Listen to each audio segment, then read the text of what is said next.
Ninakusalimu katika jina la Yesu. Bwana Yesu Kristo na asifiwe. Ninakukaribisha kwenye siku yetu ya 3 ya mwendelezo wa somo ambalo linaitwa Je, Mungu yuko kimya? Na subtitle yake tunajikita sana kuangalia theolojia ya nyakati ngumu na za changamoto. Na tunawekeza muda kuangalia kitabu cha Habakuki ambacho kimejaa majibu, kimejaa swali hilo na kimejaa majibu ya swali hilo. Kwa hiyo tunafanya uchambuzi wa kitabu cha Habakuki, tunaangalia mstari kwa mstari, sura kwa sura, na tunataka kuelewa ya kwamba kwenye nyakati ngumu za changamoto ni kweli Mungu yuko kimya? Ni kweli Mungu asemi? Au Mungu yuko wapi wakati changamoto na nyakati ngumu zinatokea? Na tunamtukuza Mungu ambaye ametupa ruhusa. Kwenye siku ya kwanza tuliangalia utangulizi ambao ulijikita kuangalia kuhusiana na historia kidogo ya taifa la Israel, kujua mambo kadhaa kuhusiana na Habakuki na tawala ambazo zilitawala hasa kwenye Israeli kusini, yani Yuda au Yerusalem. Alafu baada ya hapo tukaangalia sura ya kwanza, tukiangalia lalamiko la Habakuki na majibu ya Mungu na lalamiko la Habakuki, na tukaonja kidogo sura ya pili. Siku ya pili tukapata nafasi kuangalia sura ya pili, hasa tukijielekeza kwenye mwenye haki wangu ataishi kwa imani. Tukataka kufafanua hiyo na kile alichoambiwa andike njozi tukakiona kwenye sura yote ya pili. Tukaangalia ole 5, kile ambacho Mungu anaonya na namna Mungu anaelekeza namna gani ataingilia kati. Kwa naamini kila mmoja aliweza kufuatilia vizuri. Bwana Yesu asifiwe. Leo kwenye siku yetu ya 3 tutaingia sura ya 3 ya kitabu cha Habakuki. Kama ambavyo nilihitimisha kwenye siku ya pili, tuliona kidogo sala ya nabii Habakuki, na tukasema ya kwamba sura ya kwanza anasema nilie hata lini na usitake kusikia. Sura ya pili anasema nitasimama katika zamu yangu nione atakachonijibu kwa habari ya kulalamika kwangu. Kwa sura ya kwanza analia, sura ya pili analalamika, na sura ya 3 anaomba. Na nini kiligeuza kutoka kuwa kilio, kulalamika na kuwa sala ya nabii Habakuki? Ni kile ambacho anasema nimesikia habari zako, halafu zimetengeneza kiwango fulani cha hofu ambacho kimepelekea kuomba. Na leo tutataka tuangalie hiyo hofu ni nini, na kisha tutaanza kuangalia hayo maombi na ufunuo wa Mungu anavyojifunua. Halafu ninatamanio sana ndani ya moyo wangu kufika mistari ile ya mwisho, kwa sababu ni mistari ya moyo wangu. Mstari wa 17 mpaka mstari wa 19 ni mistari ya moyo wangu sana. Basi acha tumwamini Mungu ya kwamba atatuhudumia kwa kweli ya neno lake. Baba, katika jina la uweza la Yesu, ninakutukuza kwa sababu wewe ni Mungu. Kama tulivyoomba siku ya pili, umo ndani ya hekalu lako takatifu, na dunia yote inapaswa kuitikia kwa kunyamaza kimya, kwa kuwa utainuka na utatenda. Tunalitukuza jina lako. Heshima zina wewe, utukufu na wewe, adhama, nguvu, uweza, mamlaka, enzi, usultani wote unaitiwa jina lako. Tunakuheshimu sana kwa kuwa uko mahali hapa. Wewe ni Mungu ambaye unasema, na unasema hata sasa. Neno lako ni zaidi ya upanga wao wote ukatao kuwili, linagawanya nafsi na mwili na mafuta na nyama, lina uwezo wa kuchunguza na kujua mawazo ya moyo. Naomba neno lako linapotoka litoke na nguvu ya mamlaka, litoke na huduma, kwa sababu watumishi wako kwenye sura ya 6 anasema tutabaki katika kuomba na kulihudumia neno. Kwa hiyo ninaomba huduma ya neno, huduma ya kitume, huduma ya unabii, huduma ya kiinjilisti, huduma ya uchungaji na ualimu iliyo ndani ya neno lako isikike kwa nguvu. Sante kwa kuwa unafanya, na utukufu urudi kwako, katika jina la Yesu Kristo tumemwomba Bwana, amen. Sura ya 3 ya kitabu cha Habakuki, ukaribishe. Tunaendelea kujiuliza, je, Mungu yuko kimya? Na neno la Mungu limetuonyesha Bwana yupo ndani ya hekalu lake. Sisi ndio tunapaswa kukaa kimya, na tunasema hatupaswi kumshauri, hatuna huo uwezo wa kumshauri. Sura ya 3 Biblia inasema sala ya nabii Habakuki, maombi ya nabii Habakuki. Anasema, e Bwana, nimesikia habari zako nami nimeogopa. Na hii ni kitu ambacho kinauvuta moyo wangu sana, na ningetaka tuangalie mkono mmoja. Kuna habari ambazo ziko on the ground. Kuna habari za mambo yanayoendelea kwenye mazingira ya nabii Habakuki. Usisahau sura ya 1 anasema, maana udhalimu mbele yangu. Sio hata huko kwenye maono, sio udhalimu huko kwenye ulimwengu wa roho, mbele yangu, yani unaonekana, hauhitaji maombi. Na huwa nawaambia watu saa nyingine, kuna vitu hauhitaji hata uzame rohoni kuona ya kwamba huu ni udhalimu, ya kwamba hivi ni viovu. Kuna vitu ambavyo ukifungua TV unaona, ukienda kwenye mitandao ya kijamii unaona, ukienda nje pale unaona ni udhalimu. Kwa Habakuki anasema udhalimu mbele yangu, mbele yangu, ninaishi nao. Alafu anaelezea sheria imelegea na vitu vya namna hiyo. Ni mambo yaliyomzunguka. Kwa sababu kumbuka, Habakuki ni nabii ambaye anaangalia vitu kwenye mazingira halafu anavipeleka kwa Mungu. Kwa hiyo udhalimu uko mbele yake, ni vitu anavyoviona. Sasa huyu Habakuki ambaye alikuwa akiona udhalimu anaenda mbele za Mungu. Sasa hivi neno la Mungu linaonyesha ya kwamba baada ya kuwa anaona udhalimu kwa upande mmoja, upande wa pili amekuwa akidumu kusikiza sana neno la Mungu. Na hilo neno la Mungu ni nini? Iandike njozi ukaifanye wazi sana katika vibao, au iandike kwa herufi kubwa au kwa maneno yanayosomeka. Kwa hiyo sasa hiyo njozi yeye ameanza kuiona. Ndio maana anasema, e Bwana, nimesikia habari zako. Na hizo habari ni nini? Ni ole 5. Zile ole na namna gani Mungu ataingilia kati. Hizo ndio habari za Mungu. Sasa anasema, nami nimeogopa. Huku kuogopa, nataka niseme kuna aina mbili ya kuogopa. Labda kuna aina zingine. Kuna hofu ambayo ninaita ni hofu hasi. Kama vile nikisema kuna mtu namuogopa, au saa nyingine kuna watoto, mimi pale nyumbani na watoto wangu, kuna watoto ambao wanawaogopa wazazi wao kwa sababu watawadhuru, kwa sababu watawatenda mabaya.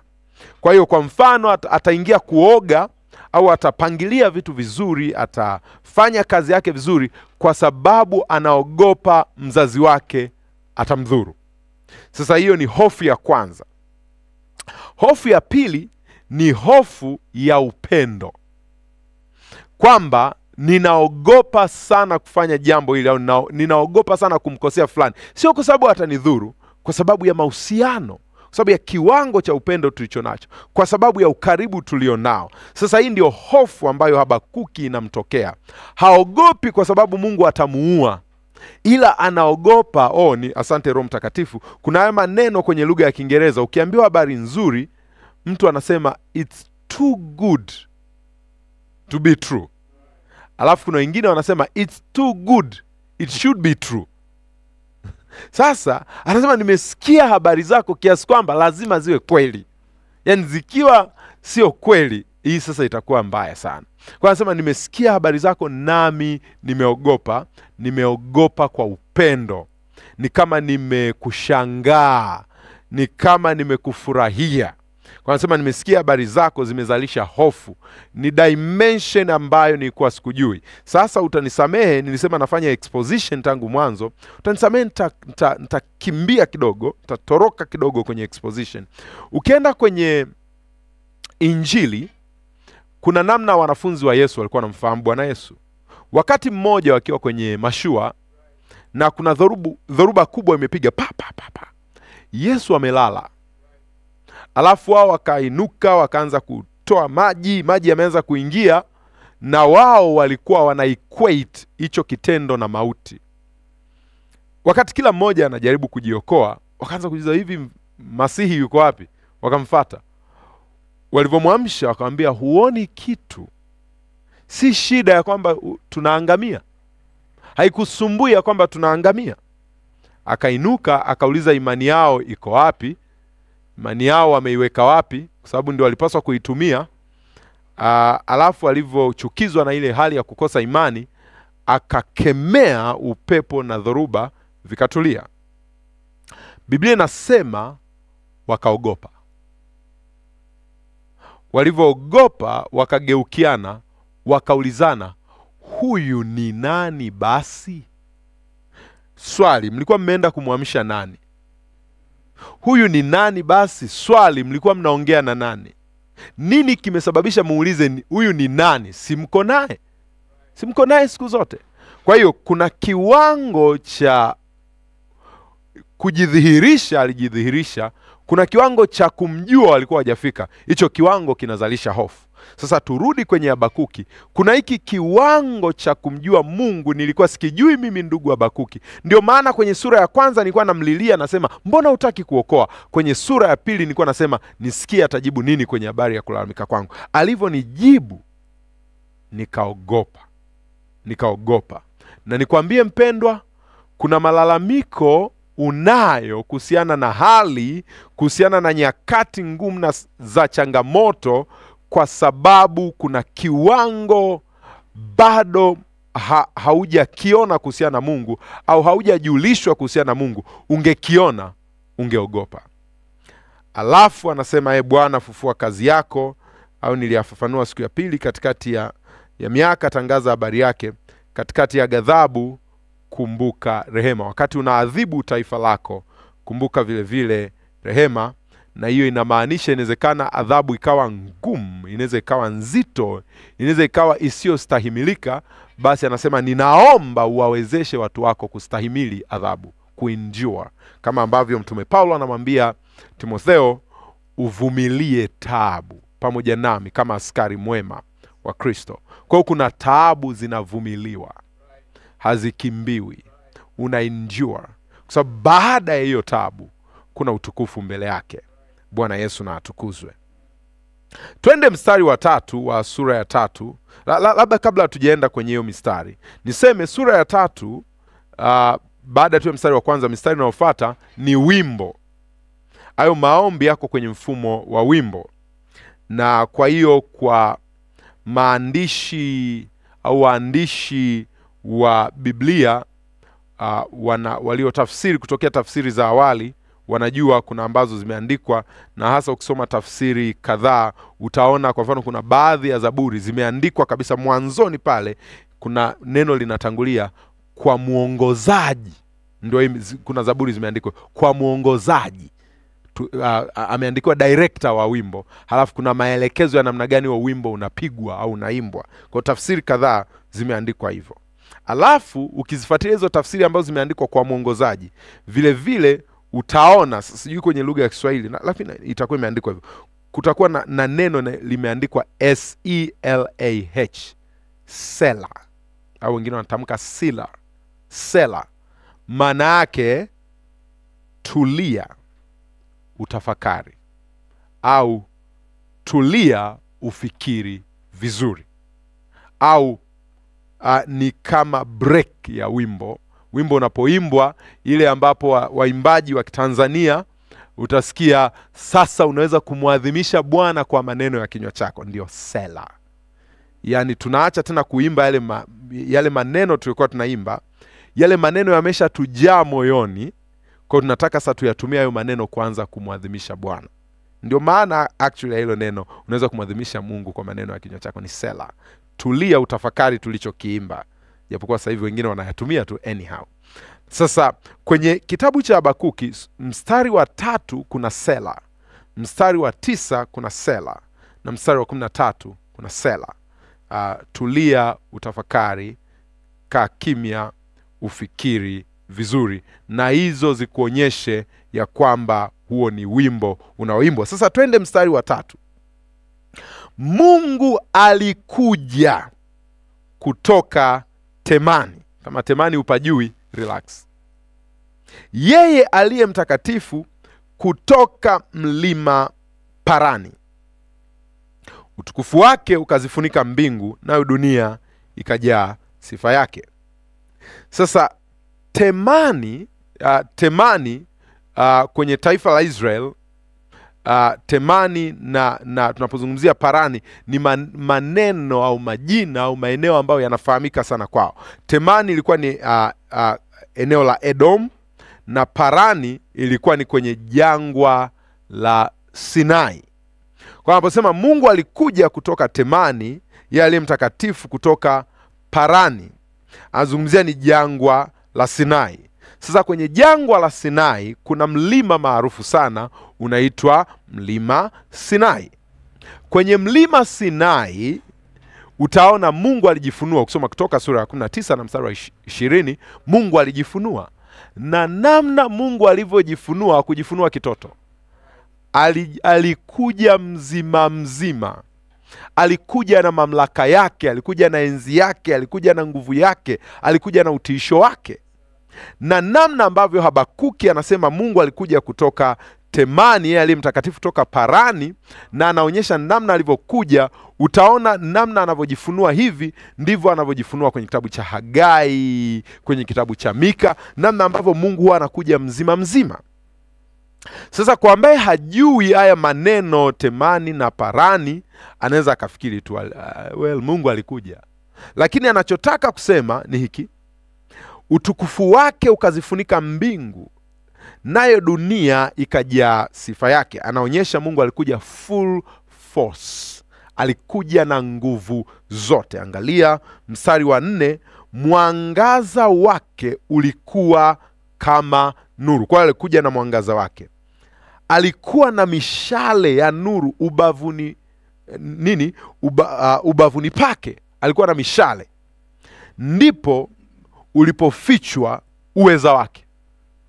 Alafu mbele yake ilikwenda tauni, na makaa ya moto yakatoka miguuni pake. Naona hapo Mungu anavyokuja. Makaa anakuja kuadhibu, anakuja kuingilia kati. Alafu anasema akasimama, akaitetemesha dunia, akatazama, akawashitusha mataifa, na milima ya zamani ikatawanyika, vilima vya kale vikainama, miendo yake ilikuwa kama siku za kale. Ngoja nimalize na mstari wa 7. Naliziona hema za Kushani katika taabu, mapazia ya nchi ya Midiani yakatetemeka. Anaonyesha namna gani Mungu anakuja full force. Kwa hiyo ana describe namna anavyokuja na utisho wake, mamlaka yake. Ndivyo alivyokuja kwenye mlima Sinai. Alikuja akaogopesha kiasi kwamba wanasema hatutaki tena kumwangalia huyu Mungu. Ndivyo atakavyokuja, anaeleza. Na kila mara kwenye Biblia wanapozungumzia kwa mfano siku ya Bwana, unaona ni siku yenye utiisho.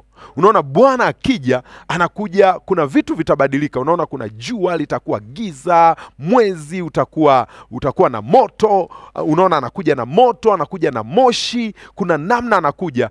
Anachotaka ni kutengeneza mental picture. Anataka kutengeneza taswira ya kimawazo kwetu ya kwamba Mungu anapokuja haji kama vile kijana analamba ice cream. Mungu anapokuja kuingilia kati, hawa waovu, hawa Wakaldayo, anakuja kuingilia kwa nguvu zote. Napenda anavyohitimisha kwenye mstari wa 6, anaonyesha mwitikio wa viumbe vya asili. Anaonyesha mwitikio wa milima, na hii milima sio ajuzi eti. Hii milima inamjua Mungu. Anasema hivi, anasema milima ya zamani, we ni wajuzi. Anasema milima ya zamani. Kuna ndugu mmoja aliimba kutokea kwenye ukomo wa uelewa wake. Alisema dunia tunapita. Anasema vitu vyote vinapita. Na anasema majivuno ni ya nini? Anasema itabaki milele milima. Huo ndio ukomo wa uelewa. Yaani akijiuliza hivi hapa duniani, akiangalia anaona hivi jambo gani ni la zamani kuliko yote. Yule jamaa anagundua milima ndio ya zamani. Akiangalia miti anafikiri miti huwa inakuwa baadaye na katika. Ila nafikiri akagundua milima haijawahi kuoteshwa, namna mbegu ya milima. Kwa nafikiri akajua milima sisi ndio tunazaliwa, tunaikuta, tunaiacha. Kwa hiyo akadraw conclusion itabaki milele milima. Huo ndio ukomo wa uelewa wake, kwa sababu ukweli ni kwamba inabakia milele, neno ndio inabakia milele. Lakini at least nakubaliana naye ya kwamba mwanadamu yoyote akilinganishwa na milima, mwanadamu ni wa siku hizi. Sasa anasema hivi, milima ya zamani, sio ya siku hizi, ilitawanyika Mungu alivyoshuka. Milima ya zamani, wewe wa siku hizi, you'll definitely respond. Na wengi wanapenda kudhani ya kwamba Mungu akija wanaweza wakavimba. Wengi wanapenda kudhani ya kwamba Mungu akitokeza wanaweza wakasimama. Wanaweza wakasimama mbele ya ghadhabu ya Bwana. Kuna hicho kiburi ndani ya wanadamu. Ndio maana Biblia inasema kila goti litapigwa. Kila goti litapigwa. Hiyo tena sio hiari yako. Mungu akijitokeza na mamlaka, kwa sababu wewe umeumbwa na unatokana na Mungu, mwitikio ni kwamba asili iliyoko ndani yako ambayo inamjua Mungu itajikuta kwa sababu ya hofu na kuona uwezo wa Mungu, magoti yatajikunja tu. Biblia inasema na ulimi utakiri. Kwa anaposema milima ilitawanyika, na vilima vya kale, sio vya juzi, vya kale vilifanyeje? Vikainama. Alafu miendo yake ilikuwa kama ya siku za kale. Kwa hiyo milima na vilima vya kale na wa zamani vilimuelewa Mungu wa wakati gani? Wa siku za kale. Ndio maana anaitwa mzee wa siku, ancient of days. Ni Mungu wa kale.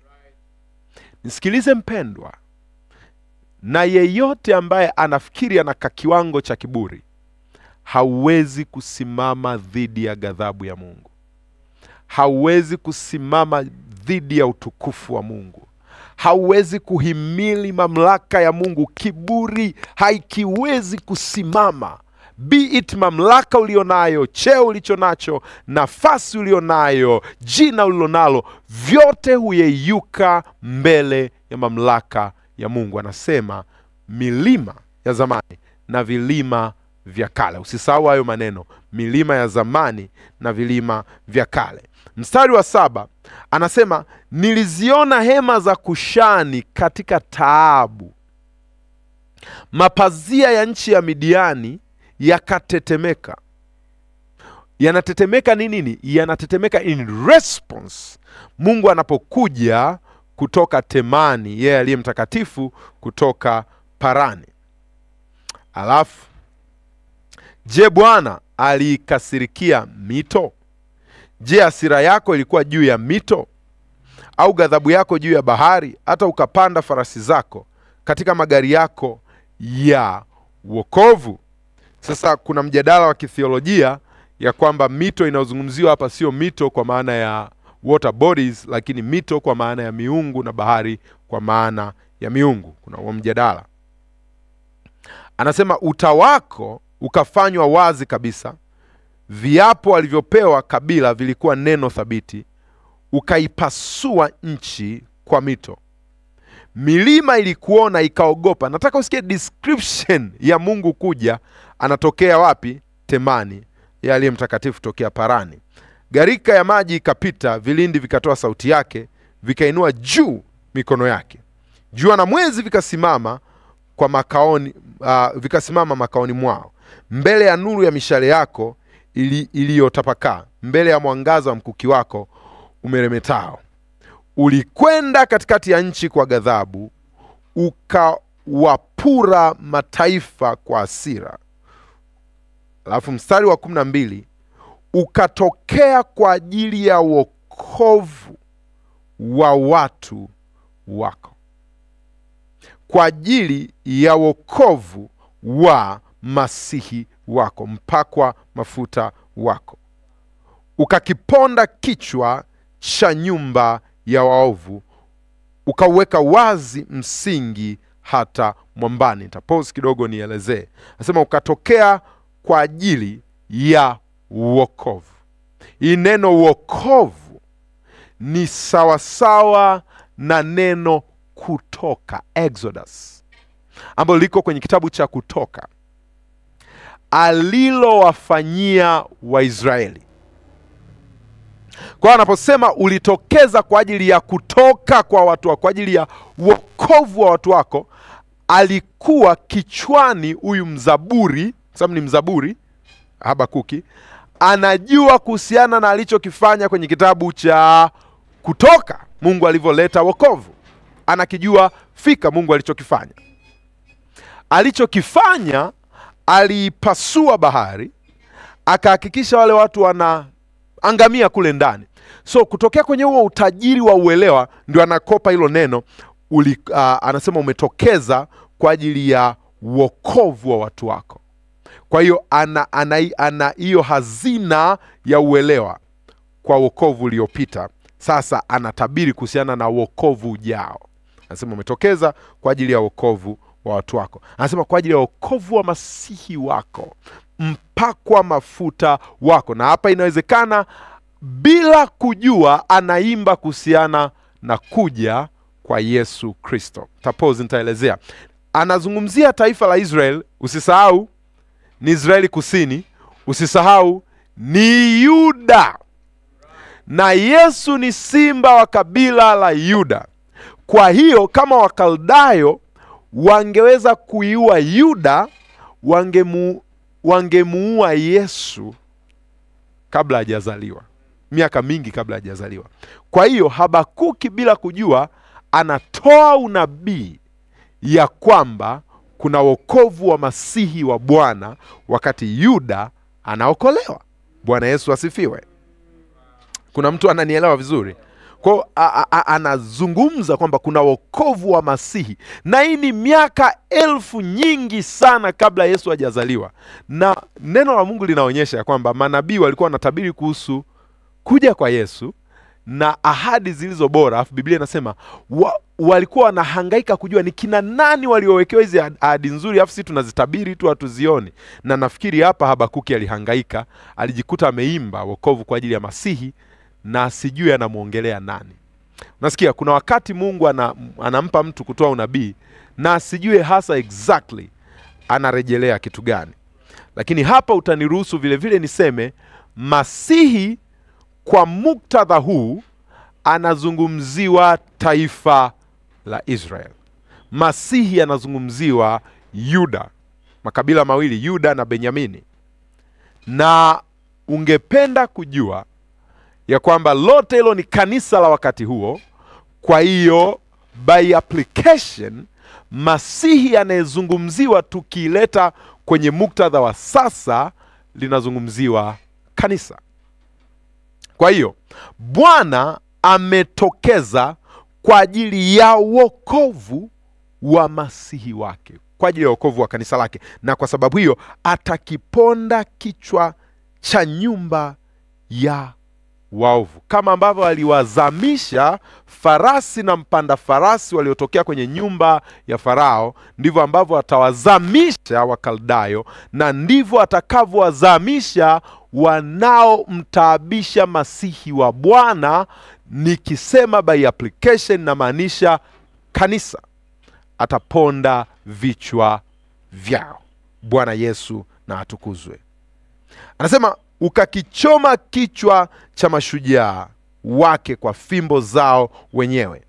Wakaja kama kisulisuli ili kunitawanya, kama wakifurahi kuwameza maskini kwa siri. Ukaikanyaga bahari kwa farasi zako, chungu ya maji yenye nguvu. Nikasikia tumbo langu likatetemeka midomo yangu ikatikisika kwa sauti ile.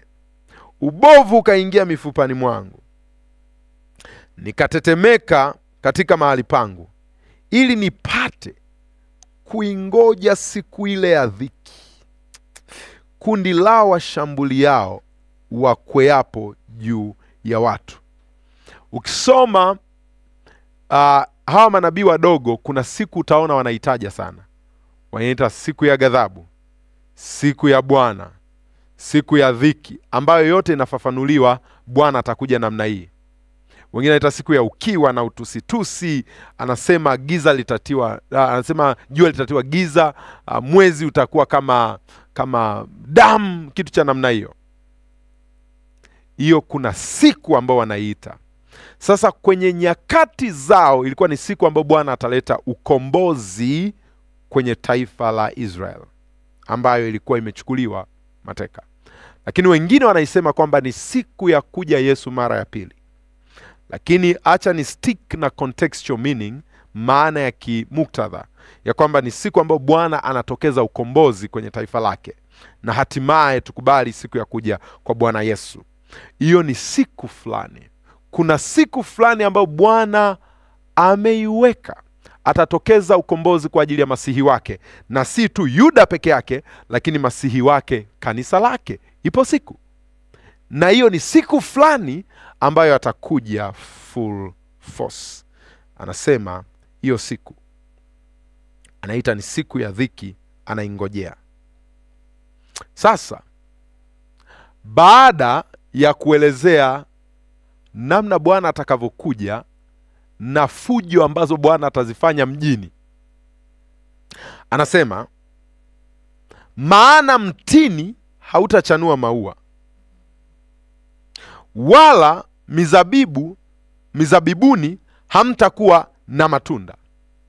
Nasikia maua ya mtini yanapendezesha mji, na zabibu ina provide chakula. Hakutakuwa na beauty, hakutakuwa na uhai, hakutakuwa na chakula. Bwana akipangusa hivi, kutakuwa na njaa mjini, kutakuwa na dhiki. Ndio maana inaitwa siku ya dhiki. Kutakuwa na dhiki sana.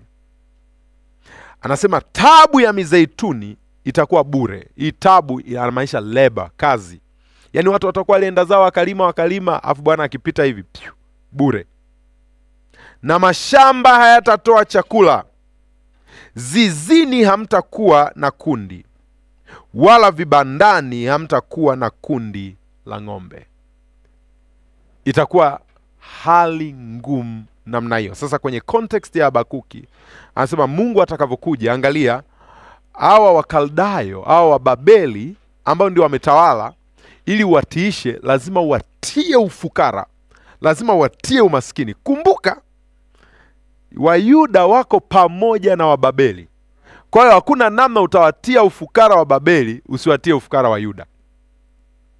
Vitatokea pamoja. So anasema hao yatatokea. Hakutakuwa na wanyama au ng'ombe mazizini, hakutakuwa na makundi. Kwenye vibanda hakutakuwa na ng'ombe. Mashamba hayatakuwa na chakula, mizeituni, kazi ya mizeituni itakuwa bure. Mtini hautatoa maua. Kwenye mizabibu hakutakuwa na matunda. It's going to be worse. Ni nini unafanya? Mstari wa 18 ninaupenda. Walakini nitamfurahia Bwana. Walakini nitamfurahia Bwana. Walakini nitamfurahia Bwana. Nitamshangilia Mungu wa wokovu wangu. So wakati hiyo hali ya maumivu, wakati Mungu anapita kuadhibu, inawezekana na mimi nitachubuliwa kidogo. I'll rejoice in the Lord. Inawezekana na mimi hiyo njaa itanipitia, lakini nitamshangilia Bwana. Anasema huyu ni Mungu wa wokovu wangu. Anasema Bwana wa wokovu wangu. Alafu anasema Yehova aliye Bwana ni nguvu zangu. Nisikilize, nguvu zangu ni nani? Ni Yehova. Nguvu zangu sio chakula. Nguvu zangu sio mizabibu. Nguvu zangu sio chakula cha ng'ombe. Nguvu zangu sio maziwa. Yehova aliye Bwana ni nguvu zangu. Anasema yeye huifanya miguu yangu kuwa kama ya kulungu, and I love that. Kwa wasiofahamu, kuna mnyama anaitwa kulungu, anafanana na kama swala. Na wanyama wanaishi maeneo mbalimbali. Kulungu anakaa kwenye miamba. Na hii aina hii ya miamba ambayo anakaa ni miamba ambayo sio tu ni mawe flat. Ni mawe ambayo yana kama, nikitumia tu hii lugha moja kwa moja, kama kokoto, yanachoma choma. Yanachoma choma. Kwa hiyo kama atatembea kila saa akiwa pale atakuwa anachomwa. Kila saa atakuwa anachomwa. Akijaribu kukimbia atakuwa anachomwa. Sasa Biblia inaonyesha kulungu miguu yake imefanywa kuwa miepesi sana, kiasi kwamba hawezi kuchomwa na akakaa nayo maumivu. Anaweka mguu na kunyanyua, anaweka mguu na kunyanyua, anaweka mguu na kunyanyua, akijua kuna mahali anaenda. Kwa kulungu ni mnyama ambaye hawezi kuseto kwenye milima. Kila saa utamkuta anarukaruka. Kulungu ni mnyama ambaye anarukaruka, hawezi kuseto. Kwa nini? Kwa sababu kuna namna miguu yake imewekwa. Mungu ameifanya kuwa miepesi. Kwanza anailinda dhidi ya mawe yanayochoma, lakini ameifanya kuwa miepesi. Kwa hiyo anaruka namna hiyo kama kitenesi. Yuko kule. Anasema, so Mungu anaifanya miguu yangu kuwa kama ya kulungu, anaifanya kuwa miepesi, ananifanya na kuwa kama kitenesi, siwezi kuchomwa. Anaendelea kurejelea siku ya Bwana, ambapo Bwana atakuja na utisho na mamlaka yake, na milima itaabudu, itayeyuka, itakimbia, kutatokea na njaa, hakutakuwa na chakula, hakutakuwa na ng'ombe, sijui nini kitatokea, vitu vitaharibika sana, lakini haitakuwa kwangu, haitakuwa sehemu yangu. Atafanya miguu yangu kuwa kama ya kulungu. Na mimi naungana na Habakuki na huyu mzaburi, na kanisa linafaa kuungana naye, ya kwamba hayo yatakapotokea, miguu yetu itakuwa kama ya kulungu. Anasema, naye ambaye ni Bwana ataniendesha. Sio mimi nitajiendesha. Bwana ataniendesha. Ataniendesha wapi? Katika mahali pangu palipoinuka. Tafsiri zingine zinasema ataniendesha katika mlima wangu. Kwa hiyo hapa kwenye mawe yanayochoma ni mahala pa muda tu. Kuna mahali ninaenda, kuna mahali ninaelekea kwenye mlima wangu, mahali penye utulivu.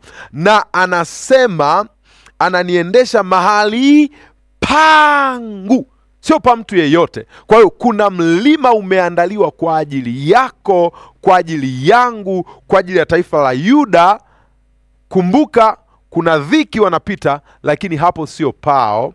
Atawaendesha, watapita kwenye hiyo dhiki na wataenda kwenye mlima wao, mahali ambapo hatimaye watapata utulivu.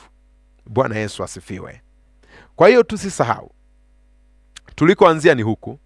Yuda iko katikati ya dhulma, udhalimu, uovu, hakuna haki, hukumu haipatikani, ikipatikana imepotoka, watu waovu wanazunguka wenye haki, kuna chaos kwenye jamii. Habakuki analia namna gani Mungu ataingilia kati, alafu Mungu anaanza ku-unfold picha itakavyotokea, alafu Habakuki anachanganyikiwa, anasema sasa itakuwaje namna hii? Kumbuka lengo la kwanza ni udhalimu uishe, uovu uishe, mashindano yaishe, haki patikane. Atawaendesha kwenda kwenye mlima wake. Maombi ya kwanza au kilio cha kwanza cha Habakuki kitakuwa kimejibiwa, ila kimejibiwa kwa njia ndefu sana, kwamba hatimaye Mungu atakuwa amewavuruga wenye kiburi walio ndani ya Yuda kwa kutumia wenye kiburi zaidi, na atatumia watu walaini kwa vuruga wenye kiburi zaidi.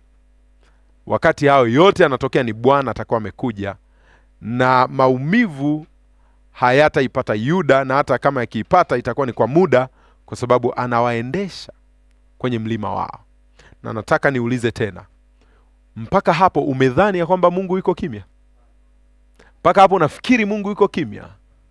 Inawezekana huelewi namna gani anafanya kazi. Inawezekana akili yetu haiwezi kucomprehend, kutafakari namna gani anafanya kazi. Hata hivyo, namna bora sana ya kupumzika ni kupumzika kwa imani. Anasema mwenye haki wangu ataishi kwa imani. Imani ni kuamini ya kwamba katikati ya mambo yote haya, wakati haya yote yanatokea, Bwana yuko kazini, na mimi anasema nitamfurahia Bwana, nitamshangilia Mungu wa wokovu wangu, kwa sababu yeye anaifanya miguu yangu kuwa kama ya kulungu, naye ataniendesha mahali pangu palipoinuka, au katika mlima wangu. Na inawezekana kuna maswali yanaendelea kwenye moyo wako, moyo wa waamini kwenye nchi mbalimbali. Na kwa kuwa sasa tuko kwenye nchi ya Tanzania, Inawezekana walioko Tanzania wana maswali ya namna hiyo, nini kinaendelea? Walakini nitamfurahia Bwana, nitamshangilia Mungu wa wokovu wangu, kwa sababu yeye ndiye nguvu zetu, na yeye anaifanya miguu kuwa kama ya kulungu. Kwa badala ya kulalamika, badala ya kulia, rest assured, Mungu yuko kazini, na mwitikio wako ni kumshangilia na kumfurahia. Na kwa kufanya hivyo umeishi kwa imani, na kwa kufanya hivyo umetenda matendo ya imani, na Mungu atakuendesha kwenye mlima wako. Utaishi kuona majibu ya sura ya 3 mstari wa 1, sala ya Habakuki. Utaishi kuona majibu ya sura ya 3 mstari wa 1 na wa 2, e Bwana, fufua kazi yako, katikati ya ghadhabu kumbuka rehema. Kwa sababu ni kweli ataifufua kazi yake. Hofu itaingia, haki itaingia, hatimaye Kristo atajulikana, katika jina la Yesu. Baba, katika jina zuri takatifu la Yesu Kristo, asante kwa kutujulisha ya kwamba unaongea. Asante kwa kutuonyesha ya kwamba hauko kimya. Asante kwa kutufundisha ya kwamba wewe ndiye Mungu wa wokovu. Milima ya zamani, vilima vya kale vinakujua, vinatetemeka, vinainama, vinasujudu. Walakini sisi, kama alivyosema Habakuki, tutamfurahia Mungu wa wokovu wetu, na hilo ndio tendo la imani. Hatutaruhusu adui aone machozi yetu. Tutafurahi wakati yote yanaendelea, tutafurahi kwa sababu tunajua fika ya kwamba unaifanya miguu yetu kuwa kama ya kulungu, na unatuendesha mahala petu palipoinuka. Unatupeleka, unatuongoza kwenye mlima wetu. Heshima ni za kwako, utukufu ni wa kwako. Uturuhusu kupumzika kwenye ahadi zako. Uturuhusu kuziamini ahadi zako. Hauko kimya, haujanyamaza. Unaongea, unashughulika. Hata kama hatuoni, hata kama hatuelewi, unashughulika. Kwa namna gani? Hatujui. Kwa namna gani tunaweza hata tusikubaliane, lakini unashughulika. Na kwa sababu hiyo tunakuamini. Heshima ni zako na utukufu ni wako, katika jina Yesu Kristo. Amen. Amen. Nikupongeze kwa siku 3 ambazo tumekuwa nazo, na tumepata wasaa mzuri wa kuchambua kitabu cha Habakuki na kujibu swali, je, Mungu yuko kimya? Na tukiangalia theolojia ya nyakati ngumu za changamoto. Ninajua kuna hekima imeingia ndani yako, na ninajua Roho Mtakatifu anatenda jambo zuri ndani yako, na ninakuona ukiomba ombi hili: fufua kazi yako, katikati ya miaka tangaza habari zake. Baada ya kuomba namna hiyo, wewe utaingia kwenye orodha ya watu ambao Bwana ataifanya miguu yao kuwa kama ya kulungu, na atawaendesha kwenye mlima wao. Iwe amani, utele na utoshelevu kwenye kila eneo la maisha yako. Shalom.